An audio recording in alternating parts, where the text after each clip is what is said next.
शिवसेना पक्ष आणि चिन्हाच्या सुनावणीमध्ये ठाकरेंच्या शिवसेनेचे वकील कपिल सिब्बल यांनी मोठा दावा केला।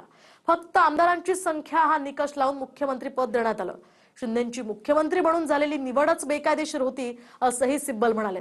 दरम्यान कोर्टात नेमकं काय झालं पाहूयात।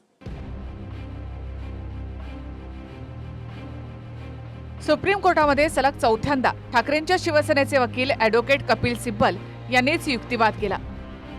सिब्बलांनी शिंदेंची मुख्यमंत्रीपदी झालेली निवड बेकायदेशीर होती असं म्हटलं। आधी सुरत नंतर गुवाहाटीला गेल्यानंतरच शिंदे मुख्यमंत्री झाले। एकनाथ शिंदेंना केवळ आमदारांची संख्या हा निकष लावून मुख्यमंत्रीपद देण्यात आलं। ग्राउंड रियालिटी तपासली गेली नाही। मुख्यमंत्रीपदी शिंदेंची निवडच बेकायदेशीर होती। कोणत्याही गोष्टीची संघटनेची शहानिशा न करता शिंदेंना मुख्यमंत्रीपदी बसवलं गेलं। न्यायमूर्ती बागची असं म्हणाले की शिंदे गटाला 11 राज्य प्रभारींचा पाठिंबा होता।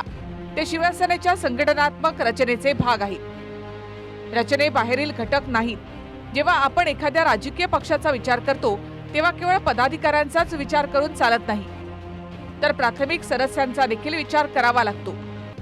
विधिमंडळ पक्षामध्ये फूट पडली, याला निवडणूक आयोगानं मान्यता दिली आणि त्यानंतर शिंदे सत्तेत आले। अशा पद्धतीने विधिमंडळ पक्ष विकला गेला तर देशामध्ये कुठेही सरकार उलथवता येईल।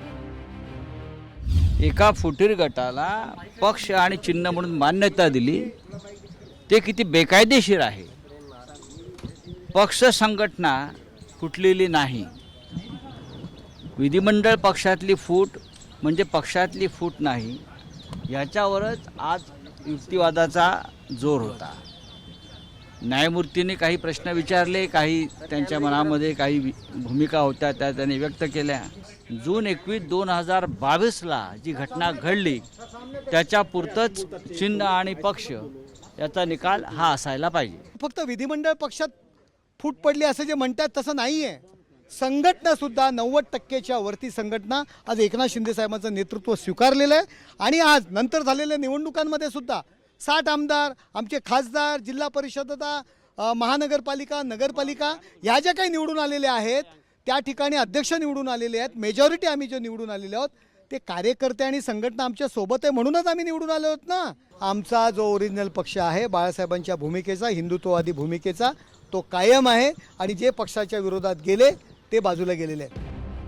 ॲडव्होकेट सिब्बलांनी पुन्हा एकदा विधिमंडळ पक्ष आणि राजकीय पक्षामध्ये कसा फरक आहे हे सांगण्याचा प्रयत्न केला। त्यावरून फूट म्हणजे नेमकं काय यावरून सिब्बल आणि न्यायमूर्तींमध्ये संवाद झाला। ॲडव्होकेट सिब्बल असं म्हणाले की निवडणूक आयोगाने विधिमंडळातील फूट ही पक्षातली फूट समजून निर्णय घेतला। न्यायमूर्ती बागची यांनी सिब्बल यांना सवाल केला की विधिमंडळ पक्षामध्ये फूट पडली आणि ती फूट प्राथमिक सदस्य स्तरापर्यंत पोहोचली तर अशा परिस्थितीमध्ये निवडणूक आयोगाने या वादाची तपासणी कशी करावी। सिब्बल यांनी म्हटलं की जर सुरुवातीच्या टप्प्यावरच राजकीय पक्षामध्ये फूट पडल्याचं प्रथम दर्शनी दिसून येत असेल तर त्यानंतरच्या घडामोडींचा नक्कीच विचार केला जाऊ शकतो, त्याबाबत कोणताही वाद नाही। जर राजकीय पक्षामध्ये फूट पडल्याचं प्रथम दर्शनी प्रकरण सिद्ध झालं तर परिस्थिती बदलू शकते। सरन्यायाधीश असं म्हणाले की शिवसेना नेता ही संज्ञा अस्पष्ट वाटते, ती विधिमंडळ पक्षाच्या नेत्याबद्दल आहे की पक्षाच्या नेत्याबद्दल। सिब्बलांनी सांगितलं की शिवसेना नेता याचा अर्थ पक्षातील नेता। पक्षातील पक्षप्रमुख पद सर्वोच्च असतं, त्यांच्याकडे सर्वाधिकार असतात। घटनेनुसारच पक्षाची राष्ट्रीय कार्यकारिणीची निवड करण्यात आली। पक्षप्रमुख उद्धव ठाकरेंनी 33 नेते निवडले, 12 निवडून आले, 4 नियुक्त केले। यावर कोर्टानं असं म्हटलं की तुम्ही ज्या संघटनात्मक गोष्टी सांगताय त्या बरोबर वाटतायत। ॲडव्होकेट सिब्बल असं म्हणाले की आयोगाला एका विशिष्ट निष्कर्षापर्यंत पोहोचायचं होतं, म्हणूनच त्यांनी 2018च्या घटनेकडे दुर्लक्ष केलं।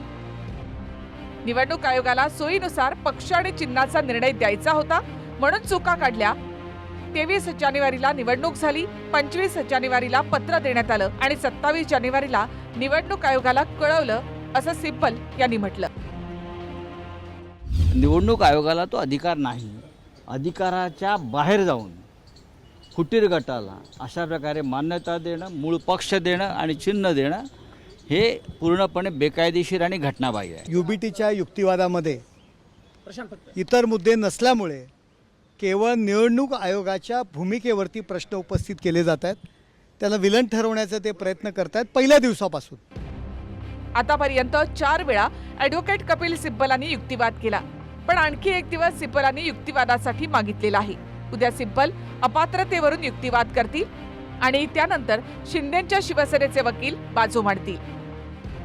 दिल्लीहून प्रमोद जगतापसह ब्युरो रिपोर्ट TV9 मराठी.